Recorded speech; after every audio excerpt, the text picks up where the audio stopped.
म्हणजे जास्त सामान घेणे, ओव्हर पॅकिंग. आता ही मिस्टेक ना साधारणपणे सगळ्या मुलीच करत असतात.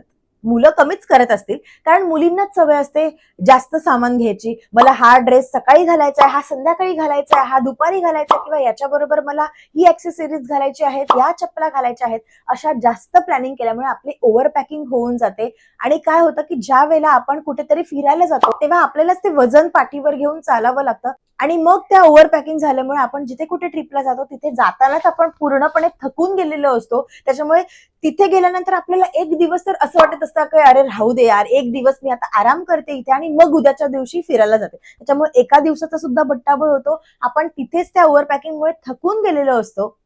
त्याच्यामुळे जर ओव्हर पॅकिंग करायची नसेल तर तुम्ही जर फिरायला जात असाल तर तुम्हाला मस्ट गोष्टी आहेत ते म्हणजे लाईट क्लोथ्स असायला हवेत, उन्हाळ्याच्या सुट्टीत जास्त करून सनग्लासेस असायला हवेत आणि त्याच्याबरोबर सनस्क्रीन. या जर तुम्ही गोष्टी व्यवस्थितरित्या ठेवल्यात तर बाकीच्या सगळ्या गोष्टी तुम्ही लाईट सुद्धा घेऊ शकतात किंवा काही गोष्टी तुम्ही अवॉइड सुद्धा करू शकतात. त्याच्यामुळे तुमचं ओव्हर पॅकिंग होणार नाही, वजन तुमच्या पाठीचं वाढणार नाही आणि तुम्ही न थकता त्या डेस्टिनेशनला पोहोचू शकता आणि मग त्या दिवशी सुद्धा तिथली मजा तुम्ही घेऊ शकता.